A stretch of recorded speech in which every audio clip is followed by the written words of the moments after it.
ಪ್ರೀತಿಯಿಂದ ವಿಡಿಯೋ ತರಗತಿಗೆ ಸ್ವಾಗತವನ್ನು ಕೋರ್ತಾ ಇವತ್ತಿನ ತರಗತಿಯಲ್ಲಿ ನಾವು 9ನೇ ತರಗತಿಯ ಸಮಾಜ ವಿಜ್ಞಾನ ವಿಷಯ ಏನಿದೆ ಅದರಲ್ಲಿರ್ತಕ್ಕಂತಹ ಸಮಾಜಶಾಸ್ತ್ರ ವಿಭಾಗದ ಕೊನೆಯ ಅಧ್ಯಾಯ 4 ಯಾವ್ದಪ್ಪ ಅಂತ ಹೇಳಿದ್ರೆ ಸಮುದಾಯ.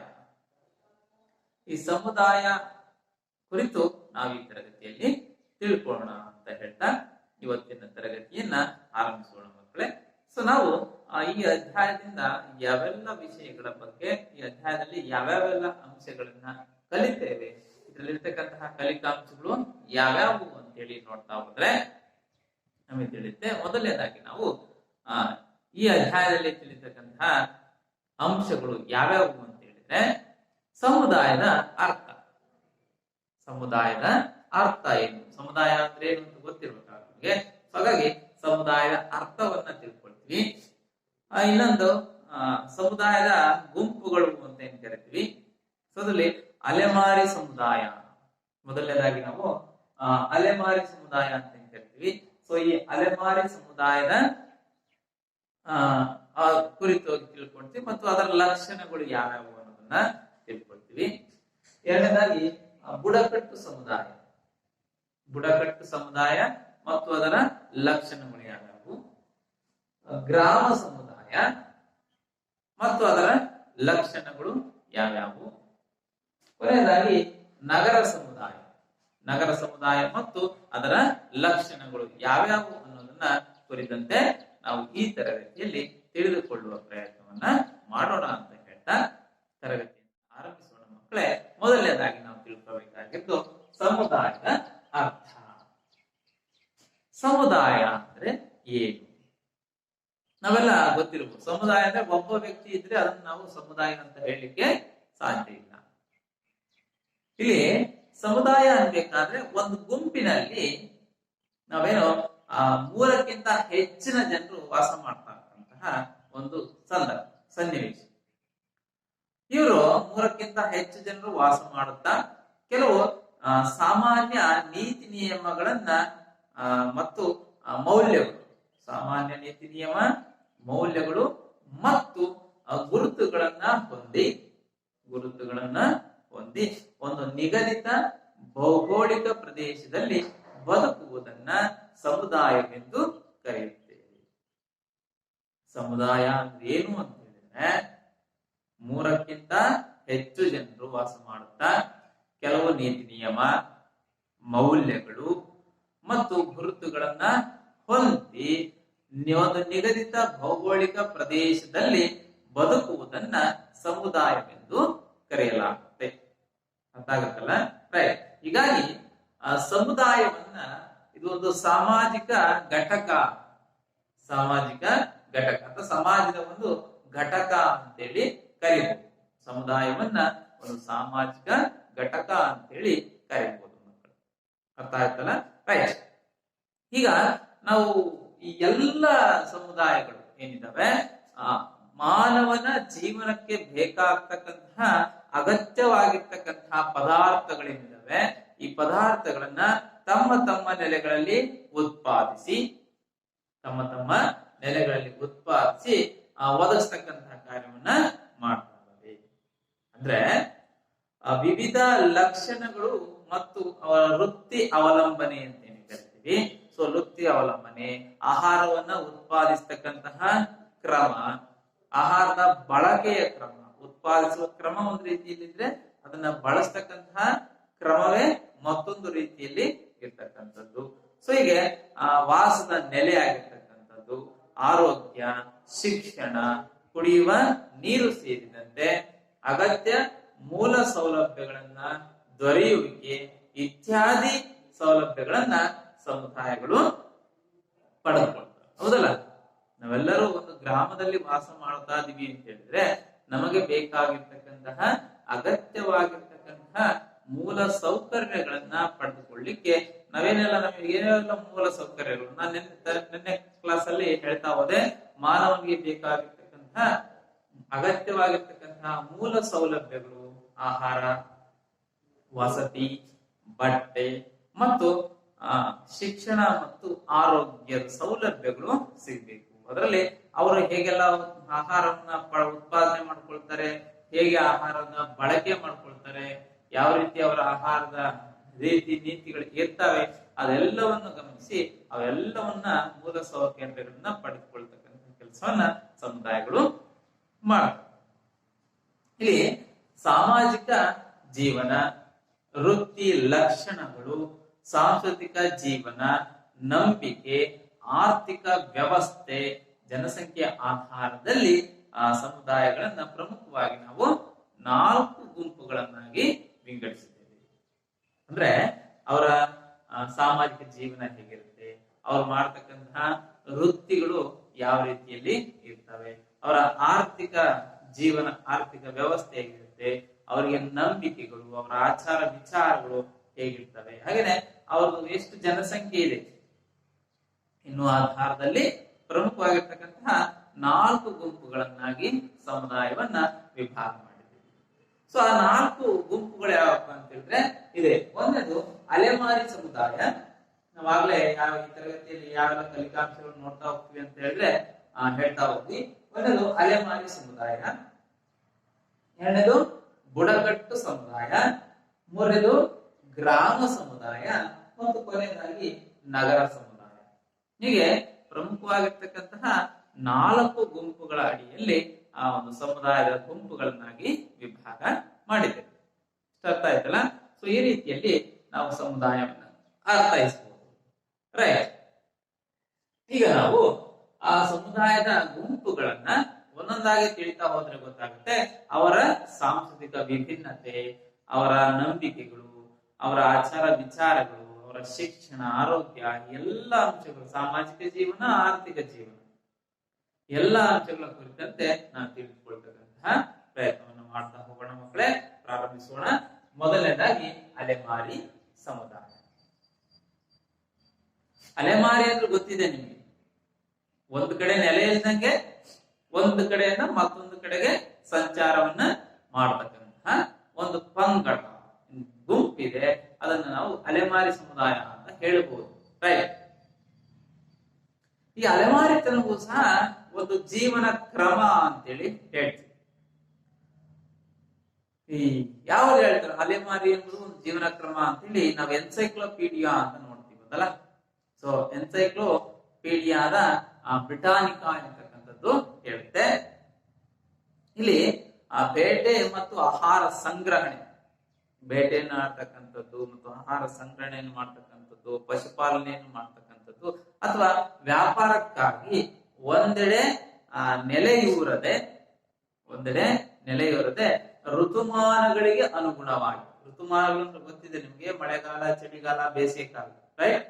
ಈ ಒಂದು ಋತುಮಾನಗಳಿಗೆ ಅನುಗುಣವಾಗಿ ಒಂದು ಪ್ರದೇಶದಿಂದ ಮತ್ತೊಂದು ಪ್ರದೇಶಕ್ಕೆ ಅಲೆಮಾರಿ ಜೀವನ ಅಂದ್ರೆ ಅಲೆದಾಡ್ತಕ್ಕಂತಹ ಒಂದು ಜನರ ಗುಂಪನ್ನ ನಾವು ಅಲೆಮಾರಿ ಸಮುದಾಯ ಅಂತ ಕರಿತೀವಿ. ವ್ಯಾಪಾರ ಉದ್ದೇಶಕ್ಕಾಗಿರ್ಬೋದು ಅಥವಾ ಬೇಟೆ ಆಡ್ತಕ್ಕಂಥದ್ದು, ಆಹಾರ ಸಂಗ್ರಹಣೆಯನ್ನು ಮಾಡ್ತಕ್ಕಂಥದ್ದು, ಪಶುಪಾಲನೆಯನ್ನು ಮಾಡ್ತಕ್ಕಂಥದ್ದು, ಸೊ ಅಥವಾ ವ್ಯಾಪಾರಕ್ಕಾಗಿ ಋತುಮಾನಕ್ಕೆ ಅನುಗುಣವಾಗಿ ಒಂದು ಕಡೆ ನೆಲೆಸದೆ ಒಂದು ಪ್ರದೇಶದಿಂದ ಮತ್ತೊಂದು ಪ್ರದೇಶಕ್ಕೆ ಅಲೆದಾಡತಕ್ಕಂತಹ ಒಂದು ಸಮುದಾಯವನ್ನ ನಾವು ಅಲೆಮಾರಿ ಸಮುದಾಯ ಅಂತೇಳಿ ಕರೀತೇವೆ. ಇಲ್ಲಿ ಈ ಅಲೆದಾಟದ ಏನು ವಲಸೆ ಪ್ರಕ್ರಿಯೆ ಅಂತ ಕರಿತೀವಿ, ಈ ವಲಸೆ ಪ್ರಕ್ರಿಯೆಗಿಂತ ವಿಭಿನ್ನ ಈ ಅಲೆಮಾರಿ ಎಂಬ ಪದಕ್ಕೆ ಏನು ಅನೇಕ ಹೆಸರುಗಳನ್ನ ಕೊಡ್ತಾ ಹೋಗ್ತಾರೆ. ಕೆಲವು ಭಾಷೆಗಳಲ್ಲಿ ಕೆಲವೊಂದು ರೀತಿಯ ಹೆಸರುಗಳಿಂದ ಅದನ್ನ ಕರೀತಾ ಹೋಗ್ತಾರೆ. ಅವ್ಯಾವಪ್ಪ ಅಂತ ಹೇಳಿದ್ರೆ ನೋಡ್ತಾ ಹೋಗ್ರಿ, ನಿಮ್ಮ ಪುಸ್ತಕದಲ್ಲಿ ಕೊಟ್ಟಿದ್ದಾರೆ ಕೆಲವೊಂದು ಹೆಸರನ್ನ. ಹಿಂದಿಯಲ್ಲಿ ಸಂಚಾರಿ ಅಂತ ಹೇಳ್ತಾರಂತೆ. ಸೊ ತಮಿಳಿನಲ್ಲಿ ಪೊಕ್ಕನ್ ಅಂತ ಕರೀತಾರೆ. ತಮಿಳಿನಲ್ಲಿ ತೆಂಡುಳಿ ಅಂತ ಕರೆದ್ರೆ, ತೆಲುಗಿನಲ್ಲಿ ಮತ್ತೊಂದು ತಿರುಗುಬೋತು ನಿಮ್ಮ ಪುಸ್ತಕದಲ್ಲಿ ಇದೆ, ಅದನ್ನ ನೋಡಿದ್ರೆ ಗೊತ್ತಾಗುತ್ತೆ. ತಿರುಗುಬೋತು ಅಂತ ಕರೀತಾರೆ. ಮಲಯಾಳಂನಲ್ಲಿ ತೆಂಟಿ ಅಂತ ಕರೆದ್ರೆ, ಲ್ಯಾಟಿನ್ ನಲ್ಲಿ ನೋಮಾಸ್ ಅಂತೇಳಿ ಕರೀತಾರೆ. ಇಂಗ್ಲಿಷ್ ನಲ್ಲಿ ನೋಮ್ಯಾಡ್ ಅಂತೇಳಿ ಕರೀತಾರೆ. ಹೀಗೆ ಅನೇಕ ಹೆಸರುಗಳನ್ನ ಕೆಲವೊಂದು ಭಾಷೆಗಳಲ್ಲಿ ಈ ಅಲೆಮಾರಿ ಎಂಬುದಕ್ಕೆ ಬಳಸ್ತಾರೆ. ಇನ್ನ ನಾವು ಇನ್ನೊಂದು ಜೊತೆಗೆ ಮತ್ತೊಂದಿಷ್ಟು ಹೆಸರುಗಳನ್ನ ಕರಿತೀವಿ. ಪರದೇಶಿ ಅಂತ ಕರೀತಾರೆ. ಪರದೇಶಿ, ನೆಲೆ ಇಲ್ಲದವರು, ದೇಶ ಸಂಚಾರಿಗಳು, ಪರಸ್ಥಳದವರು, ಹೊರಗಡೆಯವರು, ಉಚಾರ್ಯ, ಜಿಪ್ಸಿ, ಬೀಡು ಬಿಡುವವರು, ಬೀಡು ಬಿಡ್ತಕ್ಕಂಥವ್ರು ಅಂತ ಹೇಳ್ತೀವಲ್ಲ, ಸೊ ಅಂತವ್ರು, ಸೊ ಇತ್ಯಾದಿ ಹೆಸರುಗಳಿಂದ ಈ ಅಲೆಮಾರಿ ಸಮುದಾಯದವರನ್ನ ನಾವು ಕರಿತೀವಿ. ಸಾಮಾನ್ಯವಾಗಿ ಈ ಅಲೆಮಾರಿ ಸಮುದಾಯದವರು ಹೇಗೆ ತಮ್ಮ ಅಲೆಮಾರಿ ಜೀವನವನ್ನು ನಡೆಸ್ತಾ ಇರ್ತಾರೆ ಅನ್ನೋದು ನಿಮ್ಗೆಲ್ಲರಿಗೂ ಗೊತ್ತಿರ್ತಕ್ಕಂತಹ ವಿಷಯ. ಅದನ್ನ ನಾನು ಮತ್ತೆ ಹೇಳಬೇಕಾಗಿಲ್ಲ. ನಮ್ಮೂರುಗಳಲ್ಲಿ ಸಾಕಷ್ಟು ಇಂತಹ ಜನರು ಬರ್ತಾ ಹೋಗ್ತಾ ಇರ್ತಾರೆ, ಅಲೆಮಾರಿ ಸಮುದಾಯದ ಜನರು. ಸೊ ಹೇಗೆ ಅವರು ತಮ್ಮ ಜೀವನ ವೃತ್ತಿಯನ್ನ ಅನುಸರಿಸ್ತಾ ಇರ್ತಾರೆ ಅನ್ನೋ ಆಧಾರದ ಮೇಲೆ ಆ ಅಲೆಮಾರಿ ಸಮುದಾಯದ ಕೆಲವೊಂದು ಲಕ್ಷಣಗಳನ್ನ ನೋಡ್ತಾ ಹೋದ್ರೆ ಗೊತ್ತಾಗುತ್ತೆ. ಅಲೆಮಾರಿ ಸಮುದಾಯದ ಲಕ್ಷಣಗಳು ಯಾವ್ಯಾವ? ಪ್ರಮುಖವಾಗಿ 5 ಲಕ್ಷಣಗಳನ್ನ ಗುರುತಿಸಲಾಗಿದೆ. ಅದರಲ್ಲಿ ಮೊದಲನೇದು ಜೀವನ ಅಥವಾ ಬದುಕಿಗಾಗಿ ಅಲೆದಾಟವನ್ನು ಮಾಡ್ತಕ್ಕಂಥದ್ದು. ಎರಡನೇದು ತಾತ್ಕಾಲಿಕ ವಾಸ. ಶೂನ್ಯ ಅಥವಾ ಅಲ್ಪ ಬಂಡವಾಳದ ಕಾಯಕ ಜೀವಿಗಳು.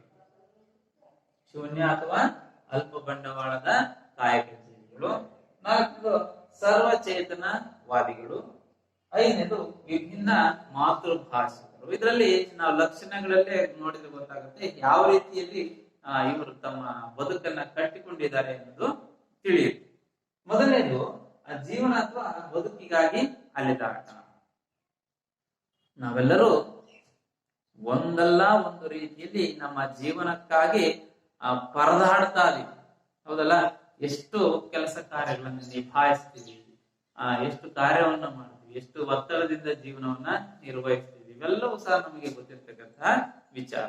ಸೊ ಹಾಗೆ ಈ ಅಲೆಮಾರಿ ಸಮುದಾಯದವರು ತಮ್ಮ ಜೀವನ ಮತ್ತು ಬದುಕಿಗಾಗಿ ಅಲೆದಾಟವನ್ನ ಮಾಡ್ತಾ ಇರ್ತಾರೆ. ಪಾರಂಪರಿಕವಾಗಿ ಪ್ರಾಣಿ ಪಕ್ಷಿಗಳ ಬೇಟೆಯನ್ನ ಆಡ್ತಕ್ಕಂಥದ್ದು, ಮತ್ತೆ ಅವುಗಳನ್ನ ಪಳಗಿಸಿ ಅವರ ಜೀವನಕ್ಕೆ ಬಳಸ್ಕೊಳ್ತಕ್ಕಂಥದ್ದು, ಮತ್ತೆ ಕೆಲವೊಂದು ಪ್ರದರ್ಶನಗಳನ್ನ ಮಾಡ್ತಕ್ಕಂಥದ್ದು, ಪಶುಪಾಲನೆ. ನಮ್ಮೂರುಗಳೆಲ್ಲ ನೋಡ್ತಾ ಇರ್ತೀವಲ್ಲ, ನಾಟಿ ವೈದ್ಯ ಔಷಧಿಗಳನ್ನ ತಗೊಂಡ್ ಬರ್ತಕ್ಕಂಥದ್ದು ನೋಡಿದ್ದೀವಿ. ನಾಟಿ ಔಷಧಿ ತಗೊಂಡ್ಬಂದು ಊರಿನ ಮುಖ್ಯ ದ್ವಾರದಲ್ಲಿ, ಹಳ್ಳಿಕಟ್ಟೆ ಅಂತೀವಲ್ಲ ಅಂತ ಸ್ಥಳಗಳಲ್ಲಿ, ಜನ ಹೆಚ್ಚು ಸೇರ್ತಕ್ಕಂತಹ ಪ್ರದೇಶಗಳಲ್ಲಿ ತಂದಿಟ್ಕೊಂಡು ಮಾರಾಟವನ್ನ ಮಾಡತಕ್ಕಂತಹ ಒಂದು ವ್ಯವಸ್ಥೆಯನ್ನು ನೋಡಿದ್ವಿ. ಆಮೇಲೆ ಕಲಾ ಪ್ರದರ್ಶನವನ್ನ ಮಾಡ್ತಕ್ಕಂಥದ್ದು, ಅಂದ್ರೆ ಇತ್ಯಾದಿ ಎಲ್ಲ ಅಂಶಗಳ ಮೂಲಕ ತಮ್ಮ ಬದುಕಿಗಾಗಿ ಅಲೆದಾಟವನ್ನ ನಡೆಸ್ತಕ್ಕಂಥದ್ದು. ರೈಟ್. ಇಲ್ಲಿ ಉದಾಹರಣೆ, ನಾವು ಕರಡಿ, ಮುಂಚೆ ಎಲ್ಲ ಕರಡಿಯನ್ನ ಆಡ್ಸಕ್ ಬರ್ತಿದ್ವಿ. ಕರಡಿಯನ್ನ ಪಳಗಿಸ್ಬಿಟ್ಟು, ಪ್ರಾಣಿಗಳನ್ನ ಪಳಗಿಸುವಿಕೆ ಅಂತ ನೋಡಿದ್ವಲ್ಲ. ಸೊ ಕರಡಿಯನ್ನ ಇಟ್ಕೊಂಡ್ಬಿಟ್ಟು ಮನೆಗೆ ಬರ್ತಕ್ಕಂಥದ್ದು, ಕರಡಿ ಕುಣಿತ ಅಂತ ಆಡಿಸ್ತಕ್ಕಂಥದ್ದು. ಸೊ ಹೀಗೆ ಅನೇಕ ಕಾರ್ಯಗಳ ಮೂಲಕ ಜನರನ್ನ ಮನರಂಜಿಸಿ ತಮ್ಮ ಜೀವನಕ್ಕೆ ಬೇಕಾದಂತಹ ವಸ್ತುಗಳನ್ನ ಅವರಿಂದ ಪಡ್ಕೊಳ್ತಕ್ಕಂಥದ್ದು.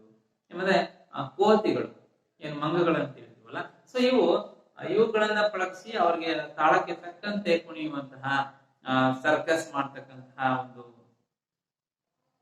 ಪ್ರದರ್ಶನವನ್ನು ಮಾಡ್ತಕ್ಕಂಥದ್ದು. ಸೊ ಇವೆಲ್ಲಗಳನ್ನ ಅವರು ಮಾಡಿಬಿಟ್ಟು ತಮ್ಮ ಜೀವನವನ್ನ ನಡೆಸ್ತಕ್ಕಂಥದ್ದು.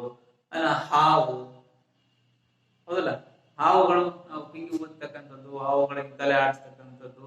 ಸೊ ಹೀಗೆ ಅನೇಕ ವಿಧಗಳನ್ನಾಗಿ ನೋಡ್ತಕ್ಕಂಥದ್ದು. ಆಮೇಲೆ ನಂದಿಗಳ ಪ್ರದರ್ಶನ, ತೊಗಲುಗೊಂಬೆ ಆಟ, ಒಂದು ಅದು ಕೊಟ್ಬಿಟ್ಟು ತೊಗಲುಗೊಂಬೆಯನ್ನ ಆಡಿಸ್ತಕ್ಕಂಥದ್ದು. ಹಾಗೆ ದೊಂಬರಾಟ ಮಾಡ್ತಕ್ಕಂಥದ್ದು.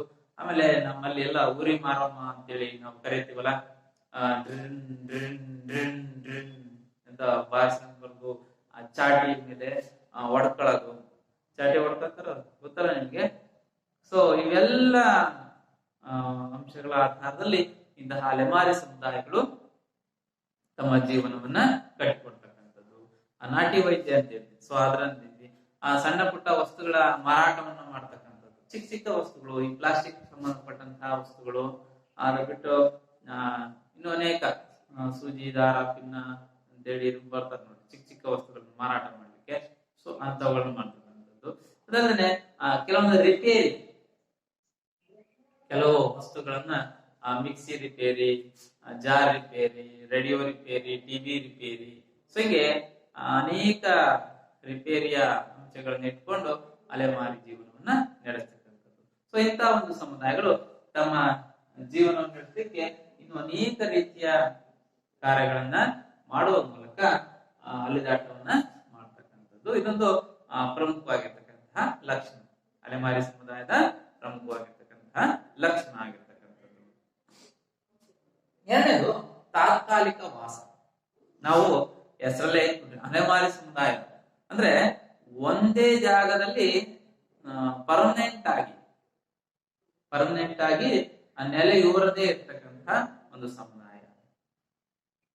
ಸ್ಥಿರವಾಗಿ ನೆಲೆಯಿಲ್ಲದೆ ಆರ್ಥಿಕ ಭದ್ರತೆ ಮತ್ತು ಅಕ್ಷರ ಜ್ಞಾನದ ಕೊರತೆಯಿಂದ ಗ್ರಾಮಗಳ ಹೊರಗೆ ಆಗಿರ್ಬೋದು, ಅಥವಾ ಸಾರ್ವಜನಿಕ ಸ್ಥಳಗಳೇನು ಬಯಲು ಸ್ಥಳಗಳೇನು ಕರಿತೀವಿ, ಈ ಸ್ಥಳಗಳಲ್ಲಿ ತಾತ್ಕಾಲಿಕವಾಗಿ ಬಿಡಾರಗಳನ್ನ ಹೂಡಿ ಜೀವಿಸ್ತಕ್ಕಂಥದ್ದು. ಬಿಡಾರ ನಾವು ನೋಡಿದ್ವಿ, ಒಂದು ತಾಟನ್ನ ಹಿಂಗೊಂದು ಇದು ಕಮ್ಮಿ ಹೇಳ್ತಾರೆ, ಅಲ್ಲೊಂದು ಗಳ ಹಾಕೊಂಡು ಅದಕ್ಕೆ ಈ ರೀತಿಯಲ್ಲಿ ತಾಟನ್ನು ಹಾಕ್ತಕ್ಕಂಥದ್ದು ನೋಡಿದ್ವಿ. ಸೊ ಹಿಂಗಿರ್ತದೆ. ಸೊ ಇಲ್ಲಿ ಹಿಂಗೆ ಒಂದು ತಾಟನ್ನ ಹಾಕೊಂಡು ಇದ್ರೊಳಗೆ ಜೀವನ ಮಾಡ್ತಕ್ಕಂಥದ್ದು. ರೈಟ್, ಅರ್ಥ ಆಯ್ತಲ್ಲ? ಸೊ ಈ ರೀತಿಯಲ್ಲಿ ಜೀವನ ಮಾಡ್ತಕ್ಕಂಥ ಒಂದು ಸಮುದಾಯ ಯಾವ್ದಪ್ಪ ಅಂತ ಹೇಳಿದ್ರೆ ಅದು ಅಲೆಮಾರಿ ಸಮುದಾಯ. ನೆಕ್ಸ್ಟ್ ಶೂನ್ಯ ಅಥವಾ ಅಲ್ಪ ಬಂಡವಾಳದ ಕಾಯಕ ಜೀವಿಗಳು. ಶೂನ್ಯ ಅಥವಾ ಅಲ್ಪ ಬಂಡವಾಳದ ಕಾಯಕ ಜೀವಿಗಳು ಹೇಗಪ್ಪ? ಈ ಸಮುದಾಯಗಳು ಯಾವುದೇ ರೀತಿಯ ಬಂಡವಾಳವನ್ನ ಹೆಚ್ಚಾಗಿ ಬಂಡವಾಳವನ್ನ ಯಾಕೆ ಹಾಕಲ್ಲಪ್ಪ ಅಂತಂದ್ರೆ ಇವರಿಗೆ ಆರ್ಥಿಕವಾಗಿರ್ತಕ್ಕಂತಹ ಭದ್ರತೆಗಳು ಅನ್ನೋದು ಇರೋದಿಲ್ಲ.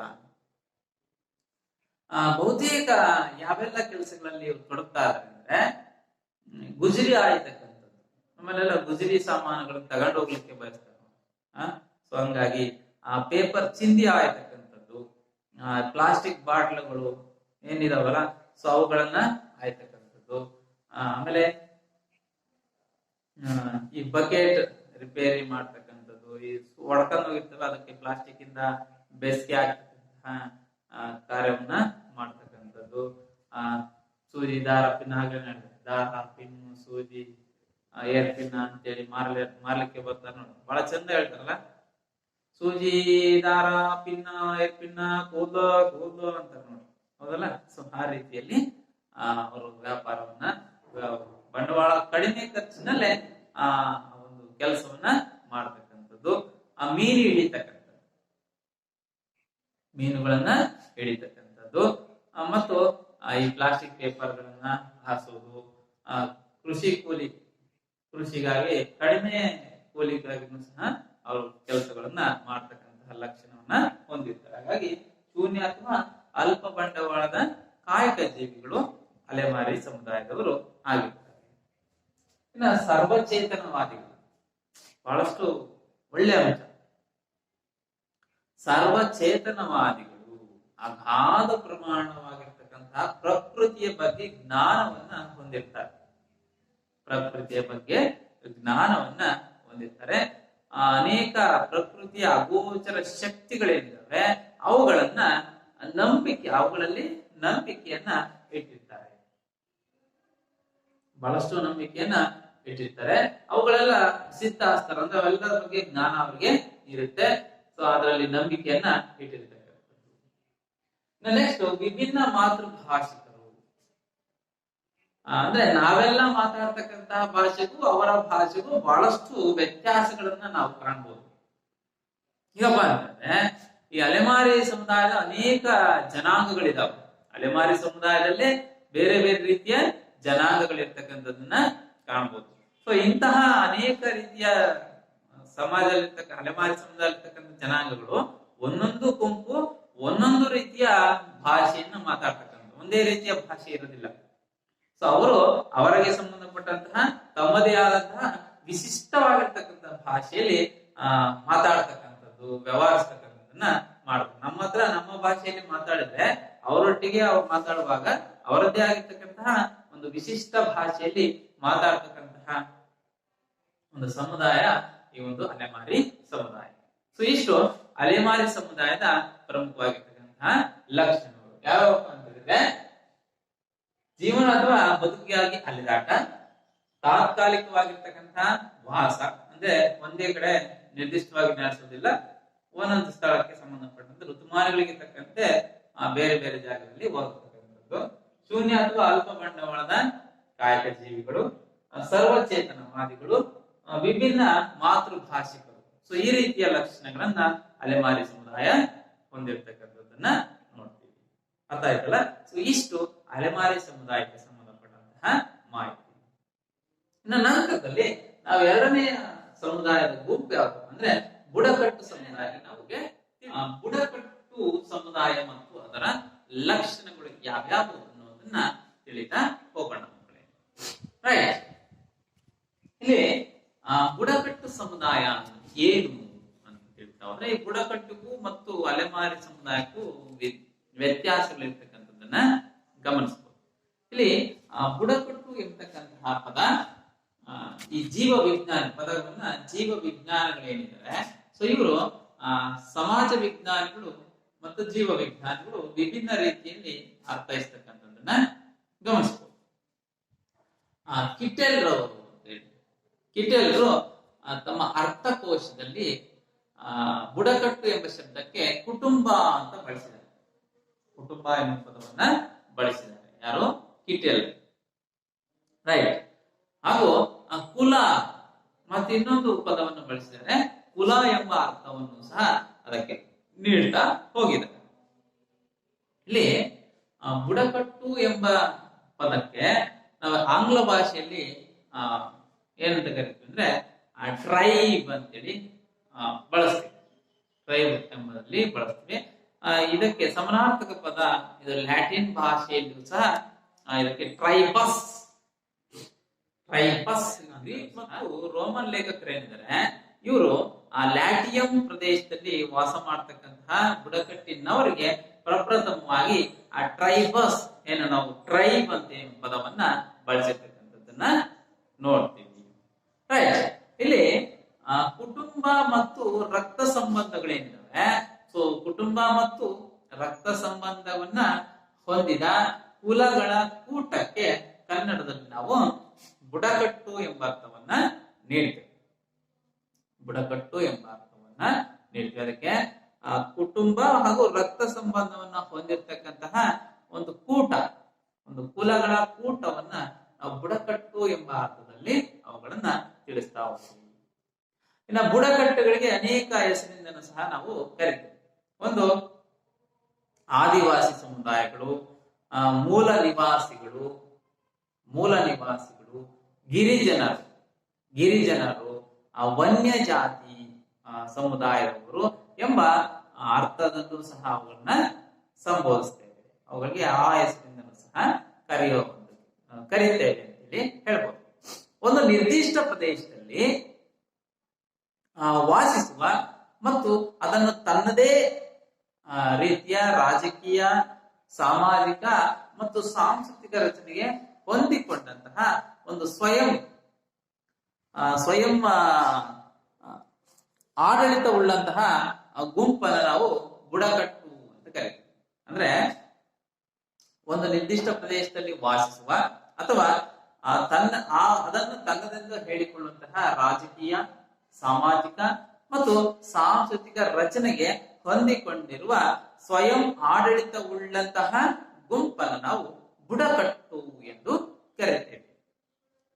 ನಾವು ನಿಮ್ಗೆ ಎಕ್ಸಾಂಪಲ್ ಅನ್ನ ಕೊಡೋದಾದ್ರೆ, ನಿಮ್ಮ ಪುಸ್ತಕದಲ್ಲಿ ನೀಡಿದ್ದಾರೆ, ಕೆಲವೊಂದು ಮಾಹಿತಿಯನ್ನು ನೀಡಿರ್ತಾರೆ. ಆದ್ರೆ ನಾನು ಒಂದು ಸಣ್ಣ ಎಕ್ಸಾಂಪಲ್ ನಿಮ್ಗೆ ಹತ್ರದಲ್ಲಿ ನೋಡಿರ್ತಕ್ಕಂಥದ್ದು ಯಾವ್ದಪ್ಪ ಅಂತ ಹೇಳಿದ್ರೆ, ನೀವು ಗಜಕೇಸರಿ ಅನ್ನೋ ಸಿನಿಮಾವನ್ನ ನೋಡಿರ್ತೀರಿ, ಹೌದಲ್ಲ?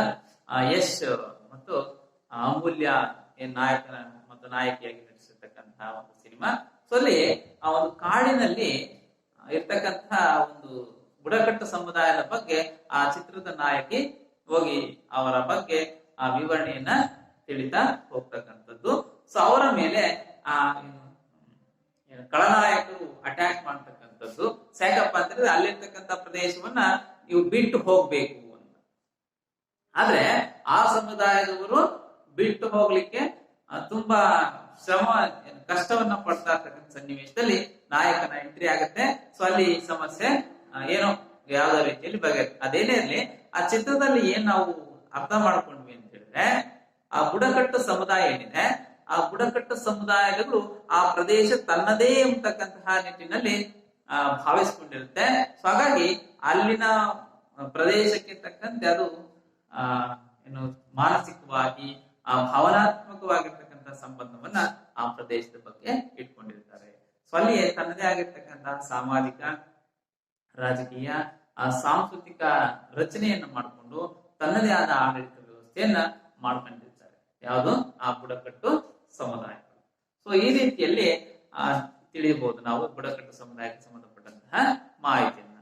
ಸೊ ಹೀಗೆ ಲಂಡನ್ನಿನ ಏನು ರಾಯಲ್ ಆಂಥ್ರೋಪಾಲಜಿಕಲ್ ಇನ್ಸ್ಟಿಟ್ಯೂಟ್ ಏನಿದೆ, ಸೊ ಇದನ್ನ ಬುಡಕಟ್ಟು ಎಂಬುದಕ್ಕೆ ಈ ರೀತಿಯ ವ್ಯಾಖ್ಯಾನವನ್ನ ನೀಡ್ತಾ ಹೋಗುತ್ತೆ. ನಾನು ನಿಮ್ಗೆ ಅರ್ಥ ಆಗ್ಲಿ ಅಂತೇಳಿ ಆ ಚಲನಚಿತ್ರದ ಒಂದು ಉದಾಹರಣೆಯನ್ನ ನೀಡಿದೆ. ಇನ್ನ ಈ ಭೌತಿಕ ಮಾನವ ಶಾಸ್ತ್ರಜ್ಞರೇನಿದ್ದಾರೆ, ಇವರು ಮಾನವನ ದೈಹಿಕ ಲಕ್ಷಣಗಳನ್ನ ಅಧ್ಯಯನ ಮಾಡಿಬಿಟ್ಟು ಮಾನವನ ದೈಹಿಕ ಲಕ್ಷಣಗಳನ್ನ ಆಧಾರವಾಗಿಟ್ಕೊಂಡು ಅದ್ರ ಬಗ್ಗೆ ತಿಳ್ಕೊಂಡು ಆ ಬುಡಕಟ್ಟುಗಳನ್ನ 3 ದೊಡ್ಡ ಪಂಗಡಗಳು, ಬುಡಕಟ್ಟು ಪಂಗಡಗಳನ್ನ ವಿಭಾಗ ಮಾಡಿದ್ದಾರೆ ಅವರ ಭೌತಿಕ ಲಕ್ಷಣಗಳನ್ನ ಆಧರಿಸಿ. ಯಾವಪ್ಪ ಅಂತ ಹೇಳಿದ್ರೆ ಕಕೇಶಿಯನ್ಸ್, ಮಂಗೋಲಿಯನ್ನರು ಮತ್ತು ನೀಗ್ರೋಗಳು. ಕಕೇಶಿಯನ್, ಮಂಗೋಲಿಯನ್ ಮತ್ತು ನೀಗ್ರೋ ಅಂತೇಳಿ 3 ಬಹಳ ಮುಖ್ಯವಾಗಿರ್ತಕ್ಕಂತಹ ಪಂಗಡಗಳನ್ನ ವಿಭಾಗ ಮಾಡಿರ್ತಕ್ಕಂಥ ಯಾರು? ಭೌತಿಕ ಮಾನವ ಶಾಸ್ತ್ರಜ್ಞರು. ಸೊ ಹಾಗಾಗಿ ಈ ಒಂದು ಇವ್ರ ಬಗ್ಗೆ ವಿವರಣೆ ನೀಡ್ತಾ ಹೋದ್ರೆ, ಮೊದಲನೇದಾಗಿ ನಾವು ಕಕೇಶಿಯನ್ನರು ಅಂತ ಓದ್ತಾ ಹೋದ್ರೆ, ಇವರು ಶ್ವೇತವರ್ಣೀಯರು. ನಾವು ನೋಡ್ತೀವಿ, ಇದು ಶ್ವೇತವರ್ಣೀಯರು, ಬಿಳಿ ಅನ್ನೋದು ಇವರು ಹಳದಿ ವರ್ಣದವರು ಮತ್ತು ಇವರು ಕರಿಯರು, ಕಪ್ಪು ವರ್ಣವನ್ನ ಹೊಂದಿರತಕ್ಕಂಥವ್ರು ಅಂತ ಓದ್ತೀವಿ. ಸೊ ಅದ್ರಲ್ಲಿ ಕಕೇಶಿಯನ್ನರ ಬಗ್ಗೆ ತಿಳಿತಾ ಹೋದ್ರೆ, ಇವರು ಶ್ವೇತವರ್ಣೀಯರು. ಶ್ವೇತವರ್ಣೀಯರು ಅಂದ್ರೆ ನಿಮ್ಗೆ ಗೊತ್ತಾಗತ್ತೆ. ಸೊ ಇವರು ಬಿಳಿಯ ಜನಾಂಗ, ಬಿಳಿಯ ಬುಡಕಟ್ಟು ಜನಾಂಗದವರು. ಹೇಗಿರ್ತಾರಪ್ಪ ನೋಡ್ಲಿಕ್ಕೆ? ಎತ್ತರವಾಗಿರ್ತಕ್ಕಂತಹ ನಿಲುವನ್ನ ಹೊಂದಿರ್ತಾರೆ. ಉದ್ದವಾದ, ಚೂಪಾದ, ನೇರವಾದ ಮೂಗು, ಓರೆ ತಲೆ, ನೇರ ದವಡೆ, ಉದ್ದವಾಗಿರ್ತಕ್ಕಂತಹ ಮುಖ, ಸಣ್ಣ ತುಟಿ, ಮೈ ಮೇಲೆ ದಟ್ಟವಾಗಿ ಕೂದಲುಗಳು ಬೆಳೆದಿರ್ತವು ಮತ್ತು ಕಂದು ಬಣ್ಣ ಮುಂತಾದ ದೈಹಿಕ ಲಕ್ಷಣಗಳನ್ನ ಕಕೇಶಿಯನ್ ಬುಡಕಟ್ಟು ಸಮುದಾಯ ಹೊಂದಿರುತ್ತೆ ಅಂತ ಹೇಳ್ತಾರೆ. ಈ ಬುಡಕಟ್ಟಿನ ಜನ ಎಲ್ಲೆಲ್ಲಿ ನಮ್ಗೆ ವಾಸ ಮಾಡ್ತಕ್ಕಂಥದ್ದು ಗಮನಿಸಬಹುದು ಅಂತ ಹೇಳ್ತಾ ಹೋದ್ರೆ, ಏನು ಯುರೋಪ್ ಇದೆ. ಸೊ ಅದರಲ್ಲಿ ಉತ್ತರ ಹಾಗೂ ದಕ್ಷಿಣ ಯುರೋಪಿನಲ್ಲಿ ಕಾಣಬಹುದು. ಉತ್ತರ ಮತ್ತು ದಕ್ಷಿಣ ಅಮೆರಿಕದಲ್ಲಿ ಪ್ಯಾಲೆಸ್ತೈನು, ಏಷ್ಯಾ, ಇರಾನ್, ಬಲೂಚಿಸ್ತಾನ ಮತ್ತು ಇತರ ಏನು ನಮ್ಮ ಉತ್ತರ ಭಾರತ ಏನಿದೆ, ಸೊ ಉತ್ತರ ಭಾರತಗಳಲ್ಲಿ ಕಂಡು ಬರ್ತಾರೆ. ಇಲ್ಲಿ ಕಕೇಶಿಯನ್ನರ ಬುಡಕಟ್ಟಿನಲ್ಲಿ ಪ್ರಮುಖವಾಗಿರ್ತಕ್ಕಂಥ ನಾರ್ಡಿಕ್, ಆಲ್ಪೈನ್, ಮೆಡಿಟರೇನಿಯನ್ ಮತ್ತು ಹಿಂದೂ ಎಂಬ 4 ಉಪಪಂಗಡಗಳಿರ್ತಕ್ಕಂಥದ್ದನ್ನ ನಾವು ತಿಳಿಬಹುದು. ಇದು ಬೌದ್ಧ ವಿಜ್ಞಾನ ಮಾನವಶಾಸ್ತ್ರಜ್ಞರು ತಿಳಿಸ್ತಕ್ಕಂತಹ ವಿಚಾರ. ಇಲ್ಲೂ ಸಹ ಕಕೇಶಿಯನ್ನಲ್ಲಿ ಪ್ರಮುಖವಾಗಿರ್ತಕ್ಕಂತಹ 4 ಉಪಪಂಗಡಗಳಿರ್ತಕ್ಕಂಥದ್ದನ್ನ ನಾವು ನೋಡ್ಬೋದು. ಯಾವಂದ್ರೆ ನಾರ್ಡಿಕ್ಗಳು, ಹಾಗೇನೆ ಆಲ್ಪೈನ್, ಮೆಡಿಟರೇನಿಯನ್ ಮತ್ತು ಹಿಂದೂ ಎಂಬತಕ್ಕಂತಹ ಬುಡಕಟ್ಟು ಪಂಗಡಗಳಿರ್ತಕ್ಕಂಥದ್ದನ್ನ ನೋಡ್ತೀವಿ ಅಲ್ಲಿ ಕಕೇಶಿಯನ್. ನೆಕ್ಸ್ಟ್ ಮಂಗೋಲಿಯನ್ನರು. ಇವರು ನಾವೇನು ಪೀತವರ್ಣೀಯರು ಅಂತ ಕರಿತೀವಿ. ಪೀತವರ್ಣೀಯರು ಅಂದ್ರೆ ಹಳದಿ ಬಣ್ಣವನ್ನ ಹೊಂದಿರ್ತಕ್ಕಂಥವ್ರು. ಇವರ ಲಕ್ಷಣ, ದೈಹಿಕ ಲಕ್ಷಣಗಳನ್ನ ಆಧರಿಸಿ ಪಂಗಡ ಮಾಡಿದ್ದಾರೆ ಅಂತ ಹೇಳಿದ್ವಿ. ಸೊ ಹೇಗಿದೆ ಇವರ ಲಕ್ಷಣ ಅಂತ ನೋಡಿದ್ರೆ ನೋಡ್ರಿ ಇವರು ಗುಂಡು ತಲೆ ಓರೆ ಕಣ್ಣು, ಗುಂಡು ತಲೆ ಓರೆ ಕಣ್ಣು, ಚಪ್ಪಟೆಯಾದ ಹಾಗೂ ದುಂಡನೆಯ ಆಕಾರದ ಮುಖ, ಚಪ್ಪಟೆ ಆಗಿರ್ತಕ್ಕಂಥ ಮತ್ತು ದುಂಡಾಗಿರ್ತಕ್ಕಂತಹ ಮುಖ, ನೇರವಾದ ಮತ್ತು ಉದ್ದವಾದ ತಲೆ ಕೂದಲು ಮೊದಲಾದ ರೀತಿಯ ದೈಹಿಕ ಲಕ್ಷಣಗಳನ್ನ ಹೊಂದಿರ್ತಕ್ಕಂಥದ್ದು.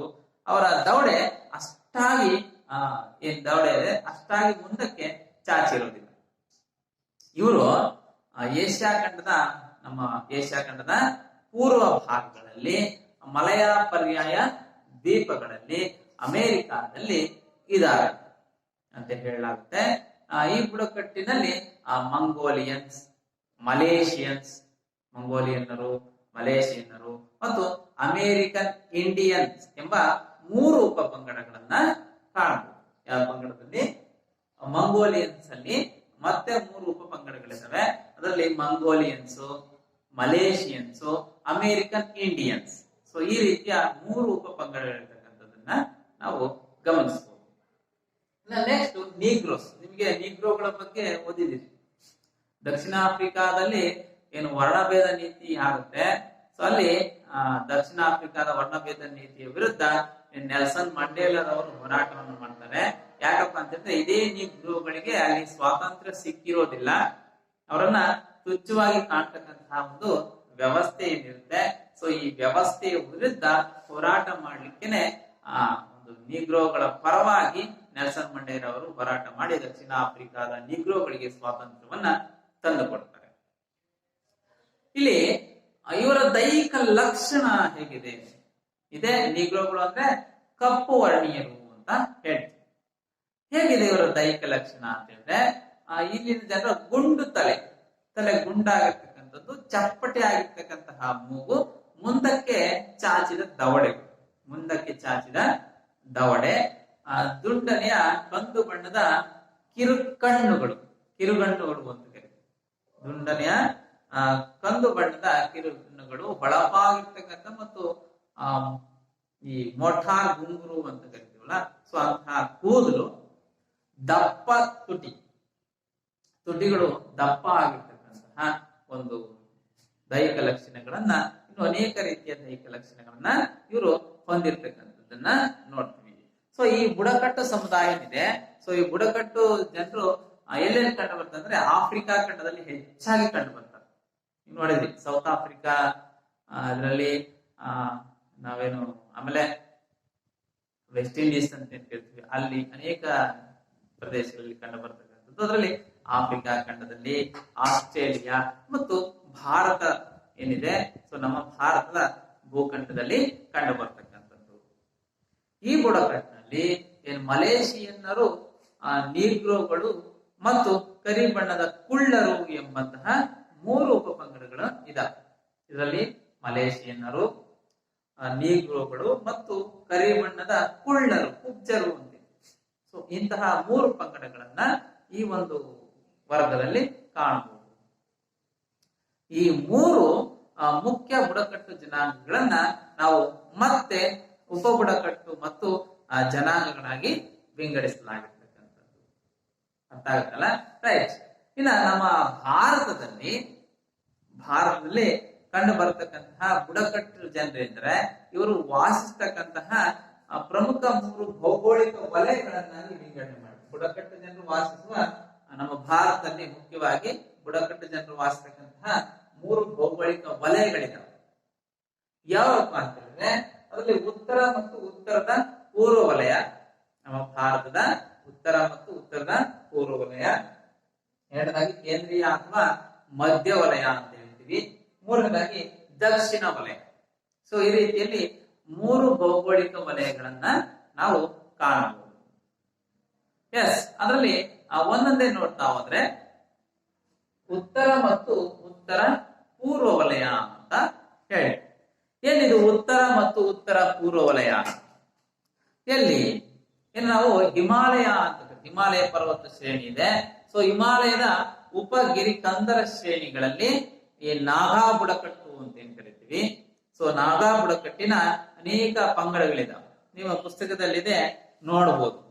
ನಾಗಾ ಬುಡಕಟ್ಟಿನ ಕೊನ್ಯಾಕ್, ರೆಂಗಮ, ಸೆಂಗಮ, ಆಹೋ, ಅಂಗಾಮ, ಲೋಠ, ಹೋಮೆ, ಚಾಂಗ, ಕಾಬುಲ, ಕುಕಿ ಬುಡಕಟ್ಟಿನ ಲುಶಾಮಿ, ಲಾಖೇರ, ಚಿನ್ಸ್, ಕುಶಿ, ಗಾರೋ, ಕಛಾರಿ, ಲೆಪ್ಚ, ಭೂಟಿಯ, ರಾಭಾ, ಥಾರು, ಖಾಸ, ಚೇನಿ ಇತ್ಯಾದಿ ಸಮುದಾಯಗಳು ಇಲ್ಲಿ ಇರ್ತಕ್ಕಂಥವು. ಎಲ್ಲಿ? ನಮ್ಮ ಭಾರತದ ಉತ್ತರ ಮತ್ತು ಉತ್ತರ ಪೂರ್ವ ವಲಯದಲ್ಲಿ ಇರ್ತಕ್ಕಂಥದ್ದನ್ನ ಕಾಣ್ತೀವಿ. ಗೊತ್ತಿದೆ ನಮ್ಮ ಭಾರತದಲ್ಲಿ ಯಾವ್ಯಾವ ಪ್ರದೇಶದಲ್ಲಿ ಯಾವ್ಯಾವ ಬುಡಕಟ್ಟಿನ ಜನಾಂಗ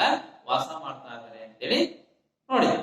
ಇನ್ನು ಎರಡನೇದಾಗಿ ನಾವು ಕೇಂದ್ರೀಯ ಅಥವಾ ಮಧ್ಯ ವಲಯ ಅಂತ ಕರಿತೀವಿ. ನಮ್ಮ ಭಾರತದ ಕೇಂದ್ರೀಯ ಅಥವಾ ಮಧ್ಯ ವಲಯದಲ್ಲಿ ಯಾವೆಲ್ಲ ಬುಡಕಟ್ಟುಗಳು ಸಂಭವ ಇದ್ದಾರೆ, ಯಾವ್ಯಾವ ಸ್ಥಳಗಳಲ್ಲಿ ಇದ್ದಾರೆ ಅನ್ನೋದನ್ನ, ಯಾವ ರೀತಿಯ ಬುಡಕಟ್ಟುಗಳು ವರ್ಗಗಳು ಇದಾವೆ ಅನ್ನೋದನ್ನ ನೋಡ್ತಾ ಹೋದ್ರೆ ಗೊತ್ತಾಗುತ್ತೆ. ಯಾವಪ್ಪ ಅಂತ ಹೇಳಿದ್ರೆ ಅದರಲ್ಲಿ ಬಹಳ ಮುಖ್ಯವಾಗಿರ್ತಕ್ಕಂಥವು ಪ್ರಮುಖವಾದ ಕೆಲವೊಂದು ಬುಡಕಟ್ಟುಗಳಿದಾವೆ. ಎಲ್ಲಿ ಅಂತ ಹೇಳಿದ್ರೆ ನಾವೇನು ಪಶ್ಚಿಮ ಬಂಗಾಳ, ಬಿಹಾರ, ಒರಿಸ್ಸಾ, ದಕ್ಷಿಣದ ಉತ್ತರ ಪ್ರದೇಶ, ಉತ್ತರ ಮಹಾರಾಷ್ಟ್ರ, ಮಧ್ಯಪ್ರದೇಶ, ಉತ್ತರ ರಾಜಸ್ಥಾನ್ ರಾಜ್ಯಗಳಲ್ಲಿರ್ತಕ್ಕಂತಹ ಕೆಲವೊಂದು ಬುಡಕಟ್ಟು ಸಮುದಾಯಗಳೇನು ಸಂತಾಲರು, ಮುಂಡ, ಉರಾವ, ಭೂಮಿಜ, ಕೋಯ, ಲೋಧ, ಸಾಪುರ, ಜವುಂಗ, ಖಂಡ, ಕೊರ್ಕು, ಗೊಂಡ, ಭಿಲ್, ಬಿರಹಾರ್, ಕೋಲ್, ಮಾಲೇರ, ಅಸುರ, ಭೈಗ, ಪ್ರಧಾನ, ಬಿರಜಿಮ, ಅಗೇರಿಯ, ಹಿಲ್ಮಾರಿಯ, ಬಿಸೋನ್, ಹಾರ್ಮಾರಿಯ ಇತ್ಯಾದಿ ಬುಡಕಟ್ಟು ಸಮುದಾಯಗಳು ಪ್ರಮುಖವಾಗಿರ್ತಕ್ಕಂಥವು. ಇನ್ನು ಮೂರನೇದು ದಕ್ಷಿಣ ವಲಯ ಅಂತ ಕರಿತೀವಿ. ಸೊ ಈ ದಕ್ಷಿಣ ವಲಯದಲ್ಲಿ ಪ್ರಮುಖವಾಗಿ ನಮ್ಮ ದಕ್ಷಿಣ ವಲಯದಲ್ಲಿ ಕೇರಳ, ತಮಿಳುನಾಡು, ಆಂಧ್ರ ಪ್ರದೇಶ, ಕರ್ನಾಟಕ ರಾಜ್ಯಗಳಲ್ಲಿ ಕಂಡು ಬರ್ತಕ್ಕಂತಹ ಕೆಲವೊಂದು ಬುಡಕಟ್ಟು ಸಮುದಾಯಗಳು ಯಾವಪ್ಪ ಅಂತ ಹೇಳಿದ್ರೆ ಚೆಂಚು, ತೋಡ, ಬಡಗ, ಕೋಟ, ಪಣಿಯನ್, ಇರುಳ, ಕುರಮನ್, ಕುರುಂಬ, ಎರವ, ಧನಗರ ಗೌಳಿ, ಕಾಡ್ಗೊಲ್ಲ, ಹಾಲಕ್ಕಿ ಒಕ್ಕಲಿಗ ಇತ್ಯಾದಿ ಬುಡಕಟ್ಟು ಸಮುದಾಯಗಳಿರ್ತಕ್ಕಂಥದ್ದನ್ನ ನೋಡ್ತೀವಿ. ಸೊ ಇಷ್ಟು ನಾವು ಬುಡಕಟ್ಟು ಸಮುದಾಯಗಳಿಗೆ ಸಂಬಂಧಪಟ್ಟಂತಹ ಮಾಹಿತಿ ಅಂತೇಳಿ ಹೇಳ್ಕೊಳ್ಳೆ. ಸೊ ಇವೆಲ್ಲ ನಿಮ್ಮ ಪುಸ್ತಕದಲ್ಲಿ ಇದಾವೆ, ಇವುಗಳನ್ನ ಒಂದು ಪಟ್ಟಿ ಮಾಡ್ಕೊಡ್ರಿ ಅಂತ ಈ ಮೂಲಕ ನಿಮ್ಗೆ ತಿಳಿಸ್ತಾ ಇದ್ದೀನಿ. ರೈಟ್. ಇನ್ನ ನಾವು ಇಷ್ಟು ಬುಡಕಟ್ಟು ಸಮುದಾಯಕ್ಕೆ ಸಂಬಂಧಪಟ್ಟಂತಹ ಪಂಗಡಗಳು ಯಾವಪ್ಪ ಅಂದ್ರೆ ಕಕೇಶಿಯನ್ನರು, ಮಂಗೋಲಿಯನ್ನರು ಮತ್ತು ನೀಗ್ರೋಗಳು. ಸೊ ಇವರಿಗೆ ಸಂಬಂಧಪಟ್ಟಂತಹ ಅನೇಕ ರೀತಿಯ ಮಾಹಿತಿಯನ್ನ ನಾವು ನೋಡ್ತಾ ಇದ್ವಿ. ಕಕೇಶಿಯನ್ನರು ಶ್ವೇತವರ್ಣೀಯರು, ಮಂಗೋಲಿಯನ್ನರು ಪೀತವರ್ಣೀಯರು ಅಂದ್ರೆ ಹಳದಿ ಬಣ್ಣದ ಹೊಂದಿರ್ತಕ್ಕಂಥವ್ರು, ನೀಗ್ರೋಗಳು ಅಂದ್ರೆ ಕಪ್ಪು ವರ್ಣೀಯರು ಅಂತ ಕರೀತಾರೆ. ಸೊ ಇವು ಯಾವ ರೀತಿಯಲ್ಲಿ ದೈಹಿಕ ರಚನೆಯನ್ನ ಹೊಂದಿರ್ತಾರೆ ಅಂತೇಳಿ ನಾವು ಭೌತಿಕ ಮಾನವಶಾಸ್ತ್ರದಿಂದ ತಿಳಿಸೋ ಪ್ರಕಾರ ಹೇಳ್ತಾ ಹೋದ್ವಿ. ಅದು ನಿಮ್ಮ ಪುಸ್ತಕದಲ್ಲಿದೆ, ನೋಡ್ಕೊಳ್ಳಿ. ಇನ್ನ ನಮ್ಮ ಭಾರತದಲ್ಲಿ ವಾಸಿಸ್ತಕ್ಕಂಥ ಪ್ರಮುಖವಾದ ಬುಡಕಟ್ಟು ಪಂಗಡಗಳನ್ನ ಭೌಗೋಳಿಕ ನೆಲೆಯ ಆಧಾರದ ಮೇಲೆ 3 ಭಾಗವನ್ನಾಗಿ ಮಾಡ್ಕೊಂಡ್ವಿ. ಅದರಲ್ಲಿ ಉತ್ತರ ಮತ್ತು ಉತ್ತರ ಪೂರ್ವ ವಲಯ, ಕೇಂದ್ರೀಯ ಅಥವಾ ಮಧ್ಯ ವಲಯ, ದಕ್ಷಿಣ ವಲಯ ಅಂತೇಳಿ 3 ಭಾಗ ಮಾಡ್ಕೊಂಡ್ರು. ಯಾವ್ಯಾವ ಪಂಗಡಗಳು ಯಾವ್ಯಾವ ವಲಯಗಳಲ್ಲಿ ಯಾವ್ಯಾವ ರಾಜ್ಯಗಳು ಬರ್ತವೆ ಅಂತ ತಿಳ್ಕೊಂಡು ಅವುಗಳಲ್ಲಿ ಇಂತಿಂತಹ ಪಂಗಡಗಳು ಇದಾವೆ ಅನ್ನೋದನ್ನ ತಿಳ್ಕೊಂಡು, ಇನ್ನ ನಾವು ಕೊನೆಯದಾಗಿ ಆ ಬುಡಕಟ್ಟುಗಳ ಲಕ್ಷಣ ಯಾವುದು, ಈ ಒಂದು ಬುಡಕಟ್ಟು ಸಮುದಾಯದ ಲಕ್ಷಣಗಳು ಯಾವ್ಯಾವು ಅನ್ನೋದನ್ನ ನೋಡ್ತಾ ಹೋದ್ರೆ ಆ ಒಂದು ಲಿಸ್ಟ್ ಇದೆ. ಆ ಲಿಸ್ಟ್ ಪ್ರಕಾರ ನಿಮಗೆ ಗೊತ್ತಾಗುತ್ತೆ. ಆ ಬುಡಕಟ್ಟಿನ ನೀವು ಏನ್ ಮಾಡ್ಬೇಕು, ಪಟ್ಟಿ ಮಾಡ್ಕೋಬೇಕು. ಲಕ್ಷಣಗಳು ಯಾವ್ಯಾವ? ಒಂದನೇದು ಸರಳ ಮತ್ತು ಸ್ವಯಂ ಪರಿಪೂರ್ಣತೆ. ಸರಳ ಮತ್ತು ಸ್ವಯಂ ಪರಿಪೂರ್ಣತೆಯನ್ನ ಹೊಂದಿರತಕ್ಕಂಥವು. ಎರಡನೇದು ಈ ಬುಡಕಟ್ಟು ಸಮುದಾಯಗಳು ಪ್ರಕೃತಿಯ ಪೂಜೆ. ಪ್ರಕೃತಿ ಅಂದ್ರೆ ಗೊತ್ತಿದೆ ನಿಮ್ಗೆ. ಪ್ರಕೃತಿಯ ದೇವತೆಗಳು ಯಾವಪ್ಪ ಅಂತ ಹೇಳಿದ್ರೆ ಸೂರ್ಯ ಏನಿದ್ದಾನೆ, ಸೂರ್ಯ, ವಾಯು, ವರುಣ, ಅಗ್ನಿ ಏನಿದಾವೆ. ಸೊ ಇವುಗಳನ್ನ ಪೂಜಿಸ್ತಕ್ಕಂಥ, ಆಮೇಲೆ ಪಶುಗಳನ್ನ ಪೂಜಿಸ್ತಕ್ಕಂತಹ ಒಂದು ಲಕ್ಷಣ ಈ ಒಂದು ಬುಡಕಟ್ಟು ಸಮುದಾಯದಲ್ಲಿ ಇರತಕ್ಕಂಥದ್ದು. ಅಂದ್ರೆ ಪ್ರಕೃತಿಯ ಪೂಜೆಯನ್ನ ಮಾಡ್ತಕ್ಕಂತಹ ಒಂದು ಲಕ್ಷಣ ಹೊಂದಿದೆ. ಇನ್ನ ಸಮೂಹದ ಬಗ್ಗೆ ಅವರ ನಿಷ್ಠೆ ಮತ್ತು ಸಮಗ್ರತೆಗೆ ಮಹತ್ವ. ಅವರ ಸಮುದಾಯಕ್ಕೆ ಒಬ್ಬ ಒಡೆಯ ಅಂತ ಮಾಡ್ಕೊಂಡಿರ್ತಾರೆ, ಸೊ ಒಂದು ನಾಯಕ ಅಂತ. ಸೊ ಅವನಿಗೆ ನಿಷ್ಠೆ ಮತ್ತೆ ಇದನ್ನ ಅವರು ತೋರಿಸ್ತಕ್ಕಂಥದ್ದು. ಇನ್ನ ನಾಲ್ಕನೇದು ಮಹಿಳೆಯರಿಗೆ ಹೆಚ್ಚಿನ ಸ್ವಾತಂತ್ರ್ಯ ಮತ್ತು ಸಮಾನತೆ. ನಮ್ಮಲ್ಲಿ ಇಲ್ಲದೆ ಇರ್ಬೋದು, ಆದ್ರೆ ಆ ಒಂದು ಬುಡಕಟ್ಟು ಸಮುದಾಯಗಳಲ್ಲಿ ಮಹಿಳೆಯರಿಗೆ ಅತ್ಯಂತ ಮಹತ್ವಪೂರ್ಣವಾಗಿರ್ತಕ್ಕಂಥ ಸ್ಥಾನ ಇರುತ್ತೆ, ಸ್ವಾತಂತ್ರ್ಯ ಇರುತ್ತೆ ಮತ್ತು ಸಮಾನತೆ ಇರತಕ್ಕಂಥವನ್ನ ನಾವು ಗಮನಿಸ್ತಾ ಇದ್ವಿ. ಇದೊಂದು ಒಳ್ಳೆ ರೀತಿಯ ಲಕ್ಷಣ ಅಂತ ಹೇಳ್ಬೋದು. ಇನ್ನ ಒಳ ಬಾಂಧವ್ಯ ವಿವಾಹ ಅಂದ್ರೆ ಅವರವರಲ್ಲೇ ಮದುವೆ ಮಾಡ್ಕೊಳ್ತಕ್ಕಂಥದ್ದು, ಆ ವಿವಾಹ ಸಂಬಂಧವನ್ನ ಬೆಳೆಸ್ತಕ್ಕಂತಹ ಒಂದು ಕೆಲಸವನ್ನ ಮಾಡ್ತಾರೆ ಎಲ್ಲಿ, ಆ ಒಂದು ಬುಡಕಟ್ಟು ಸಮುದಾಯಗಳಲ್ಲಿ. ಇನ್ನ ವಿಭಿನ್ನ ಮಾತೃಭಾಷೆ. ಆಗ್ಲೇ ನಾವು ಅಲೆಮಾರಿ ಸಮುದಾಯವನ್ನು ನೋಡ್ಬೇಕಾದ್ರೆ ತಿಳ್ಕೊಂಡ್ವಿ, ಅವರು ಸಹ ವಿಭಿನ್ನ ರೀತಿಯ ಮಾತೃಭಾಷೆಯನ್ನ ಹೊಂದಿರ್ತಾರೆ. ಸೊ ಅದೇ ರೀತಿ ಬುಡಕಟ್ಟು ಸಮುದಾಯಗಳು ಸಹ ಒಂದೊಂದು ಬುಡಕಟ್ಟು ಸಮುದಾಯಗಳು ಅವರದ್ದೇ ಆಗಿರ್ತಕ್ಕಂತಹ ಒಂದು ಒಳ ಮಾತೃಭಾಷೆ ಏನಿದೆ ಅವುಗಳನ್ನ ಮಾತಾಡ್ತಾ ಇರ್ತಾರೆ. ಸೊ ಅವುಗಳ ಮೂಲಕ ಅವರು ಸಂವಹನವನ್ನ ನಡೆಸ್ತಕ್ಕಂಥದ್ದು.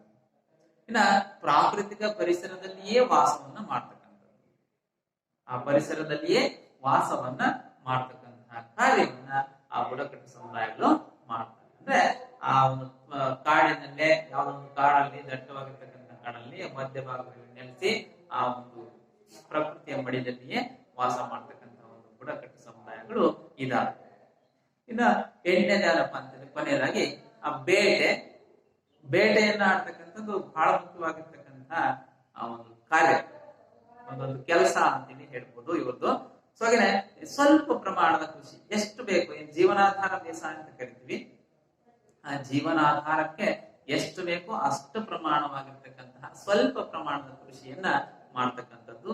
ಅರಣ್ಯ ಮತ್ತು ಈ ಉಪ ಉತ್ಪನ್ನಗಳ ಆರ್ಥಿಕ ವ್ಯವಸ್ಥೆ. ಅರಣ್ಯಗಳನ್ನ ಬಳಸಿ ತಮ್ಮ ಜೀವನವನ್ನ, ಆರ್ಥಿಕವಾಗಿರ್ತಕ್ಕಂತಹ ಜೀವನವನ್ನ ನಡೆಸ್ತಕ್ಕಂಥದನ್ನ ಕಾಣಬಹುದು. ಸೊ ಇಷ್ಟು ಪ್ರಮುಖವಾಗಿರ್ತಕ್ಕಂತಹ 8 ಲಕ್ಷಣಗಳನ್ನ ಈ ಬುಡಕಟ್ಟು ಸಮುದಾಯ ಹೊಂದಿರುವುದನ್ನ ನಾವು ಕಾಣಬಹುದು. ಅರ್ಥ ಆಯ್ತಲ್ಲ? ಸೊ ಇಷ್ಟು ಬುಡಕಟ್ಟು ಸಮುದಾಯ ಮತ್ತು ಅದರ ಲಕ್ಷಣಕ್ಕೆ ಸಂಬಂಧಪಟ್ಟಂತಹ ಮಾಹಿತಿ. ಮಕ್ಕಳೇ, ಈ ತರಗತಿಯಲ್ಲಿ ನಾವು ಪ್ರಮುಖವಾಗಿರ್ತಕ್ಕಂತಹ ಅಧ್ಯಾಯ 4ನೇ ಅಧ್ಯಾಯ ಸಮುದಾಯ ಅನ್ನೋ ಒಂದು ಅಧ್ಯಾಯದಲ್ಲಿ ಅನೇಕ ಅಂಶಗಳ ಬಗ್ಗೆ ತಿಳ್ಕೊಳ್ಳುವ ಪ್ರಯತ್ನವನ್ನ ಮಾಡಿದ್ದೀವಿ. ರೈಟ್, ಯಾವ್ಯಾವ ಅಂಶಗಳನ್ನು ತಿಳ್ಕೊಂಡ್ವಿ ಅಂತ ಒಂದ್ಸರಿ ತಿರುಗಿ ನೋಡ್ತಾ ಹೋದ್ರೆ, ಮೊದಲನೇದಾಗಿ ಈ ಅಧ್ಯಾಯದಿಂದ ಕಲಿತಕ್ಕಂತಹ ಕಲಿಕಾಂಶಗಳು ಏನ್, ಸಮುದಾಯದ ಅರ್ಥ ಏನಿದೆ, ಸಮುದಾಯದ ಲಕ್ಷಣಗಳೇನಿದಾವೆ, ಆ ಸಮುದಾಯದ ಏನು ಪ್ರಮುಖವಾಗಿರ್ತಕ್ಕಂಥ ವರ್ಗಗಳಿದಾವೆ ಅವುಗಳ ಬಗ್ಗೆ ತಿಳ್ಕೊಂಡ್ವಿ. ಸೊ ನಾವು ಸಮುದಾಯದ ಅರ್ಥದ ನಂತರ ಅಲೆಮಾರಿ ಸಮುದಾಯ ಇದೆ. ಸೊ ಅಲೆಮಾರಿ ಸಮುದಾಯ, ಅದರ ಲಕ್ಷಣಗಳು, ಅಲೆಮಾರಿ ಸಮುದಾಯ ಅಂದ್ರೇನು, ಅದರಲ್ಲಿ ಬರ್ತಕ್ಕಂತಹ ಲಕ್ಷಣಗಳು ಯಾವ್ಯಾವ, ಆ ಸಮುದಾಯ ಹೊಂದಿರತಕ್ಕಂತಹ ಲಕ್ಷಣಗಳು ಏನು ಅನ್ನೋದನ್ನ ಈ ವಿಡಿಯೋದಲ್ಲಿ ತಿಳಿಸಿಕೊಡುವಂತಹ ಪ್ರಯತ್ನವನ್ನ ಮಾಡಿದ್ವಿ. ತದನಂತರ ಬುಡಕಟ್ಟು ಸಮುದಾಯ. ಸೊ ಬುಡಕಟ್ಟು ಸಮುದಾಯಕ್ಕೆ ಸಂಬಂಧಪಟ್ಟಂತೆ ಆ ಬುಡಕಟ್ಟು ಸಮುದಾಯ ಅಂದ್ರೇನು, ಬುಡಕಟ್ಟು ಸಮುದಾಯದ ಹೇಗಿರುತ್ತೆ, ಸೊ ಯಾವ ರೀತಿಯ ಒಂದು ಸಾಮಾಜಿಕ ರಚನೆಯನ್ನ ಬುಡಕಟ್ಟು ಸಮುದಾಯ ಹೊಂದಿರುತ್ತೆ, ಅಲ್ಲದೆ ಈ ಒಂದು ಬುಡಕಟ್ಟು ಸಮುದಾಯದ ವಿಶಿಷ್ಟವಾಗಿರ್ತಕ್ಕಂತಹ 3 ಪಂಗಡಗಳು ಯಾವುವು, ಖಗೇಶಿಯನ್ನರು, ಮಂಗೋಲಿಯನ್ನರು ಮತ್ತು ನೀಗ್ರೋಗಳು ಅಂತೇಳಿ ಓದ್ತಾ ಹೋದ್ವಿ.